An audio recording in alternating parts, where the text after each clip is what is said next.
ನಮಸ್ತೆ. ಸುಮಿ ಯೂಟ್ಯೂಬ್ ಚಾನಲ್ಗೆ ನಿಮ್ಮೆಲ್ಲರಿಗೂ ಸ್ವಾಗತ.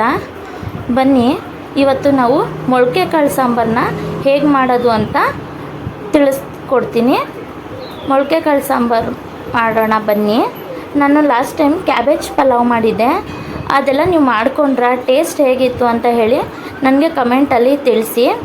ಬನ್ನಿ, ಇವಾಗ ನಾವು ಮೊಳಕೆ ಸಾಂಬಾರಿಗೆ ಏನೇನು ಬೇಕು ಅಂತ ಸಾಮಾನು ನೋಡ್ಕೊಳ್ಳೋಣ ಒಂದ್ಸಲಿ. ನಾವಿಲ್ಲಿ ರೆಡಿ ಮಾಡಿ ಇಟ್ಕೊಂಡಿದ್ದೀವಿ ಮೊಳಕೆ ಕಾಳು, ಆಲೂಗಡ್ಡೆ ಮತ್ತು ಬದನೆಕಾಯಿ. ಇವು ಮೂರನ್ನ ರೆಡಿ ಮಾಡಿ ಇಟ್ಕೊಂಡಿದ್ದೀವಿ. ನಾವು ಇನ್ನೊಂದು ಮಸಾಲೆ, ಹಸಿ ಮಸಾಲೆ ಇದಕ್ಕೆ ನಾವು ಚಕ್ಕೆ ಲವಂಗ, ಅರಿಶಿನ ಪುಡಿ, ಕೊತ್ತಂಬರಿ ಸೊಪ್ಪು, ಈರುಳ್ಳಿ, ಶುಂಠಿ, ಬೆಳ್ಳುಳ್ಳಿ. ನಾವು ಇದನ್ನು ಫಸ್ಟ್ಗೆ ರುಬ್ಬಿ ಇಟ್ಕೋಬೇಕು. ಇಲ್ಲೊಂದು ಬೌಲಲ್ಲಿ ನಾನು ರುಬ್ಬಿ ಮಸಾಲೆ ಎತ್ತಿಟ್ಕೊಂಡಿದ್ದೀನಿ ನೋಡಿ. ಮತ್ತು ನಮಗೆ ಇದಕ್ಕೆ ಇನ್ನೂ ಒಂದು ಮಸಾಲೆ ಬೇಕಾಗುತ್ತೆ. ಇದು ಕಾಯಿ ಮಸಾಲೆ ಅಂತ ಹೇಳ್ತಾರೆ. ಈ ಕಾಯಿ ಮಸಾಲೆಗೆ ನಾವು ಕಾಯಿ, ಟೊಮ್ಯಾಟೊ, ಖಾರದ ಪುಡಿ, ರೆಡ್ ಚಿಲ್ಲಿ ಪೌಡರ್. ನಾನು ರೆಡ್ ಚಿಲ್ಲಿ ಪೌಡರ್ ಹಾಕ್ಕೊಂಡಿದ್ದೀನಿ 1 ಸ್ಪೂನು. ನೀವು ಮಟನ್ ಸಾಂಬಾರು ಪುಡಿ ಇದ್ದರೆ ನೀವು ಮಟನ್ ಸಾಂಬಾರು ಪುಡಿನ ನೀವು ಹಾಕ್ಕೋಬೋದು ಇಲ್ಲಿಗೆ. ಈ ಮೂರನ್ನೂ ನಾವು ಆಡಿಸಿಟ್ಕೋಬೇಕಾಗತ್ತೆ. ನಾವು ಆಡಿಸ್ಕೊಳ್ಳೋಣ. ನಾವು ಇವಾಗ ಕಾಯಿ, ಟೊಮ್ಯಾಟೊ, ಖಾರದ ಪುಡಿನ ಹಾಕ್ಕೊಂಡು ಇದಕ್ಕೆ ನಾವು ಸ್ವಲ್ಪ ಹಸಿ ಮಸಾಲೆ ಆಡಿಸಿಟ್ಕೊಂಡಿರ್ತೀವಲ್ಲ ನಾವು, ಆ ಹಸಿ ಮಸಾಲೆ ತಗೊಂಡು ನಾವು ಇದಕ್ಕೆ 1 ಸ್ಪೂನ್ ಮಸಾಲೆನ ಈ ಕಾಯಿ ಜೊತೆ ಆಡಿಸ್ಕೋಬೇಕಾಗತ್ತೆ. ನಾವು ಇಲ್ಲಿ ನೋಡಿ ಹಾಕ್ಕೊಂಡಿದ್ದೀನಿ ನಾನು. ಹಾಕ್ಕೊಂಡು ಇದನ್ನು ರುಬ್ಬಿ ಒಂದು ಕಡೆ ಎತ್ತಿಟ್ಕೊಳ್ಳೋಣ. ನಾವು ಈಗ ರುಬ್ಬಿ ಎತ್ತಿಟ್ಕೊಂಡಿದೆ. ಈಗ ನಾವು ತಪ್ಪಲೆಯಲ್ಲಿ ಎಣ್ಣೆ ಹಾಕ್ಕೊಳ್ಳೋಣ. ಎಣ್ಣೆ ಹಾಕ್ಕೊಂಡು ಒಂದು ಸಣ್ಣ ಈರುಳ್ಳಿ ಕಟ್ ಮಾಡಿ ಇಟ್ಕೊಂಡಿದ್ದೀನಿ ನಾನು. ನಾವು ಇದನ್ನು ತಪ್ಪಲೆಯಲ್ಲಿ ಮಾಡ್ತಾಯಿದ್ದೀವಿ, ಕುಕ್ಕರಲ್ಲಿ ಮಾಡೋದಿಲ್ಲ. ನಾವು ಕುಕ್ಕರಲ್ಲಿ ಏನಕ್ಕೆ ಮಾಡಲ್ಲ ಅಂದರೆ ಕಾಳೆಲ್ಲ ಬೆಂದೋಗ್ಬಿಟ್ಟು ಬೇಳೆ ಥರ ಮಸ್ತೋಗ್ಬಿಡುತ್ತೆ. ಮೊಳಕೆ ಕಾಳು ಮಸ್ತೋಗಬಾರ್ದು, ಚೆನ್ನಾಗಿರಬೇಕು ಅಂತ ಹೇಳಿದ್ರೆ ನೀವು ತಪ್ಪಲೆಲ್ಲೇ ಮಾಡ್ಕೋಬೇಕು. ಕುಕ್ಕರಲ್ಲಿ ಮಾಡಿಕೊಂಡ್ರೆ ಬೇಳೆ ಥರ ಮಸ್ತೋಗ್ಬಿಡುತ್ತೆ ಕಾಳೆಲ್ಲ. ಇಲ್ಲಿ ಈರುಳ್ಳಿ ಫ್ರೈ ಆಗ್ತಾಯಿದೆ ನೋಡಿ. ಈರುಳ್ಳಿ ಫ್ರೈ ಆಗ್ತಾಯಿದೆ. ಈರುಳ್ಳಿ ಕಲರ್ ಚೇಂಜ್ ಆಗಬೇಕು. ಈರುಳ್ಳಿ ಕಲರ್ ಚೇಂಜ್ ಆದಮೇಲೆ ನಾವಿಲ್ಲಿ ಇದಕ್ಕೆ ಮೊಳಕೆ ಕಾಳು ಮತ್ತು ಆಲೂಗಡ್ಡೆನ ಹಾಕ್ಕೊತೀವಿ ನಾವು ಫಸ್ಟ್ಗೆ. ಇಲ್ಲಿ ಈಗ ಮೊಳಕೆ ಕಾಳು ಹಾಕ್ಕೊತಿದ್ದೀನಿ ಮತ್ತು ಆಲೂಗಡ್ಡೆ ಹಾಕ್ಕೊತೀನಿ ಇವಾಗ. ಮತ್ತು ಇದಕ್ಕೆ ಸ್ವಲ್ಪ ನಾವು ಖಾರದ ಪುಡಿ ಹಾಕ್ಕೊತಿದ್ದೀವಿ. ಸ್ವಲ್ಪ ಉಪ್ಪು ಹಾಕ್ಕೋಬೇಕು. ಇದಕ್ಕೆ ನೀರೆಲ್ಲ ಏನು ಹಾಕ್ಕೋಬೇಡಿ, ಉಪ್ಪು ಹಾಕ್ಕೊಳ್ಳಿ. ಒಂದು ಸ್ವಲ್ಪ ಅರಿಶಿನ ಪುಡಿ ಹಾಕ್ಕೊಳ್ಳಿ ಹಾಗೆ ಇದಕ್ಕೆ. ನೋಡಿ, ನಾನೀಗ ಅರಿಶಿನ ಪುಡಿ ಹಾಕ್ಕೊತಾ ಇದ್ದೀನಿ. ಸ್ವಲ್ಪ ಅರಿಶಿನ ಪುಡಿ ಹಾಕ್ಕೊಂಡು ಇದನ್ನು ಫ್ರೈ ಮಾಡ್ಕೊಳ್ಳಿ. ಸ್ವಲ್ಪ ಎಣ್ಣೆಲಿ ಫ್ರೈ ಆಗ್ತಾಯಿದೆ. ಇವಾಗಿದು ಎಣ್ಣೆಲಿ ಫ್ರೈ ಆಗ್ತಾಯಿದೆ. ಈ ಎಣ್ಣೆಲಿ ಫ್ರೈ ಆಯ್ತಿರೋದಕ್ಕೆ ನಾವು ನೀರು ಹಾಕ್ಕೋಬಾರ್ದು. ನಾವು ಹಸಿ ಮಸಾಲೆ ಆಡಿಸಿಟ್ಕೊಂಡಿರ್ತೀವಿ ನೋಡಿ, ಆ ಹಸಿ ಮಸಾಲೆನ ನಾವು ಇದಕ್ಕೆ ಹಾಕ್ಕೋಬೇಕು. ನಾವು ಬದನೆಕಾಯಿ ಇನ್ನೂ ಹಾಕಿಲ್ಲ ಇಲ್ಲಿ. ನಾವು ಹಸಿ ಮಸಾಲೆನ ಹಾಕ್ಕೊಂಡು 5 ನಿಮಿಷ ಇಲ್ಲಿ ಬೇಯಿಸ್ಕೋಬೇಕು. ನಾವು ಹಸಿ ಮಸಾಲೆ ಎಲ್ಲ ಕ್ಲೀನಾಗಿ ಕಲಿಸ್ಕೊಂಡು ಒಗ್ಗರಣೆ ಎಣ್ಣೆಲೇ ನಾವು ಇದನ್ನು 5 ನಿಮಿಷ ಬೇಯಕ್ಕೆ ಬಿಡಬೇಕು.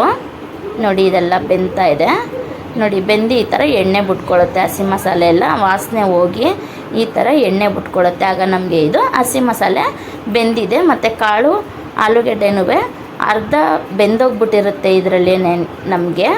ಇದು ಬೆಂದಾದಮೇಲೆ ನಾವು ಕಾಯಿ ಆಡಿಸಿಟ್ಕೊಂಡಿರ್ತೀವಲ್ಲ ನಾವು, ಆವಾಗ ಇದಕ್ಕೆ ಹಾಕ್ಕೋಬೇಕಾಗುತ್ತೆ. ಇದೇನು ಸೀದೋಗಿರಲ್ಲ, ಏನೂ ಆಗಿರಲ್ಲ. ಕಾಳಲ್ಲೇ ನೀರು ಬಿಟ್ಕೊಳ್ಳೋದ್ರಿಂದ ಅದರಲ್ಲೇ ಫ್ರೈ ಆಗಿರುತ್ತೆ. ನಾವು ಕಾಯಿ ಮಸಾಲೆ ಹಾಕ್ಕೊಂಡು ಇದಕ್ಕೆ ಕಲಿಸ್ಕೊಂಡು ಎಷ್ಟು ಗಟ್ಟಿ ಇದೆಯಾ ತೆಳ್ಳೆ ಇದೆಯಾ ಎಲ್ಲ ನೋಡಿಕೊಂಡು, ಮತ್ತು ಇದಕ್ಕೆ ನಾವು ಸ್ವಲ್ಪ ಉಪ್ಪು ಹಾಕ್ಕೋಬೇಕು.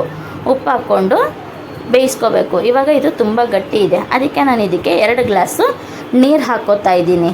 ಇದಕ್ಕೆ 2 ಗ್ಲಾಸ್ ನೀರು ಹಾಕ್ಕೊಂಡು ನಾವು ನೋಡ್ಕೊಳ್ಳೋಣ, ನಮಗೆ ತೆಳ್ಳೆ ಇದೆಯಾ ಗಟ್ಟಿ ಇದೆಯಾ ಎಲ್ಲ ಕರೆಕ್ಟಾಗಿದೆಯಾ ಅಂತ ನೋಡ್ಕೊಳ್ಳೋಣ. ನೋಡಿ, ಕರೆಕ್ಟಾಗಿದೆ ಇಲ್ಲಿ ನಮಗೆ, ತುಂಬ ಗಟ್ಟಿ ಏನು ಆಗಿಲ್ಲ ಇದು.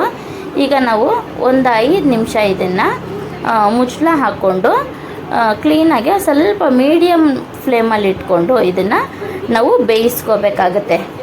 ಮೀಡಿಯಮ್ ಫ್ಲೇಮಲ್ಲಿ ಇಟ್ಕೊಂಡು ನಾವು ಇದನ್ನ ಬೇಯಕ್ಕೆ ಇಟ್ಕೋಬೇಕಾಗುತ್ತೆ. ಸಾರಿ, ನಾನು ಬದನೆಕಾಯಿ ಹಾಕಿರಲಿಲ್ಲ ನೋಡಿ. ಇವಾಗ ನಾನು ಲಾಸ್ಟಲ್ಲಿ ಬದನೆಕಾಯಿ ಹಾಕ್ಕೋತಾ ಇದ್ದೀನಿ. ನಾನು ಫ್ರೈಗೆ ಬದನೆಕಾಯಿ ಹಾಕಿಲ್ಲ, ಯಾಕೆಂದರೆ ಆಲೂಗಡ್ಡೆ ತುಂಬ ಗಟ್ಟಿ ಇರುತ್ತೆ, ಅದಕ್ಕೆ ಫಸ್ಟ್ ಹಾಕ್ಕೊಂಡೆ. ಇವಾಗ ನಾನು ಬದನೆಕಾಯಿನ ಲಾಸ್ಟಲ್ಲಿ ಹಾಕ್ಕೋತಾ ಇದ್ದೀನಿ, ಯಾಕೆಂದರೆ ಲಾಸ್ಟಲ್ಲಿ ನಾವು 5 ನಿಮಿಷ ಬೇಯಿಸ್ತೀವಲ್ಲ, 5 ನಿಮಿಷ ಸಾಕು ಬದನೆಕಾಯಿ ಬೇಯೋಕ್ಕೋಸ್ಕರ.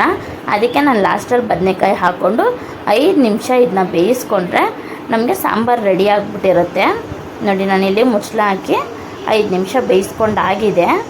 ಬೇಯಿಸ್ಕೊಂಡಾದ್ಮೇಲೆ ನೋಡಿ ತೆಗಿಯೋಣ, ಮುಚ್ಚಳ ತೆಗಿಯೋಣ. ನೋಡಿ ಕ್ಲೀನಾಗಿ ಸಾಂಬಾರು 5 ನಿಮಿಷದಲ್ಲಿ ಬೆಂದೋಗ್ಬಿಟ್ಟಿರುತ್ತೆ. ಮಸಾಲೆ ಎಲ್ಲ ಬೆಂದಿರುತ್ತೆ, ಬದನೆಕಾಯಿ ಏನು ಕಲಸೋಗಿರಲ್ಲ, ಕ್ಲೀನಾಗೆ ತಿನ್ನೋ ಅಷ್ಟೇ ಬೆಂದಿರುತ್ತೆ ಅದು. ನೋಡಿ ಎಣ್ಣೆ ಬಿಟ್ಟೈತೆ. ಎಣ್ಣೆ ಬಿಟ್ಟರೆ ಇಲ್ಲಿ ಮಸಾಲೆ ಎಲ್ಲ ಬೆಂದಿದೆ ಅಂತಲೇ ಅರ್ಥ, ಸಾಂಬಾರು ರೆಡಿಯಾಗಿದೆ ಅಂತ ಅರ್ಥ. ಸಾಂಬಾರು ನಾವು ಬೆಂದಿದೆಯೋ ಇಲ್ವೋ ಅಂತ ನೋಡ್ಕೊಳ್ಬೇಕು ಅಂದರೆ ನಮಗೆ ಟಿಪ್ಸೇ ಇದು. ಮೇಲ್ಗಡೆ ಎಣ್ಣೆ ಬಿಟ್ಕೊಂಡಿದ್ರೆ ನಾವು ಹಾಕಿರೋ ಎಣ್ಣೆ, ಅಲ್ಲಿಗೆ ಮಸಾಲೆ ಬೆಂದಿದೆ, ಸಾಂಬಾರು ರೆಡಿಯಾಗಿದೆ ಅಂತಲೇ ಅರ್ಥ. ನಾವಿಲ್ಲಿ ಇವಾಗ ಸಾಂಬಾರನ್ನ ಒಂದು ಬೌಲ್ಗೆ ಸರ್ವ್ ಮಾಡ್ಕೊಳ್ಳೋಣ. ಹೇಗಾಗಿದೆ ನೋಡೋಣ. ಇದು ನೋಡಿ ಬೆಂದಿದೆ ಸಾಂಬಾರು. ಒಂದು ಬೌಲ್ಗೆ ಹಾಕ್ಕೋತಾ ಇದ್ದೀನಿ ನಾನಿವಾಗ. ಆಲೂಗಡ್ಡೆನೂ ಬೆಂದಿದೆ, ಕಾಳು ಬೆಂದಿದೆ, ಮಸಾಲೆ ಹಾಕಿರೋದು ಬೆಂದಿದೆ. ಬದನೆಕಾಯಿ ಜಾಸ್ತಿ ಬೆಂದಿಲ್ಲ, ನಮಗೆ ಎಷ್ಟು ಬೇಕು ಅಷ್ಟೇ ಬೆಂದಿದೆ ಬದನೆಕಾಯಿವೆ. ಈಗ ನೀವು ಬಿಸಿ ಅನ್ನ, ರಾಗಿ ಮುದ್ದೆ ಎಲ್ಲದಕ್ಕೂ ನೀವು ಜೊತೆಗೆ ಸೇರಿಸ್ಕೊಂಡು ಊಟ ಮಾಡ್ಬೋದು.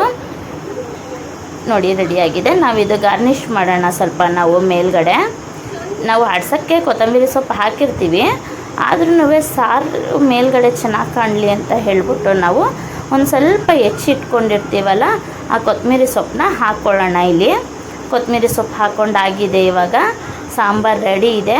ಬಿಸಿ ಮುದ್ದೆ, ಬಿಸಿ ಅನ್ನದ ಜೊತೆ ನೀವು ಆರಾಮಾಗಿ ಊಟ ಮಾಡ್ಬೋದು.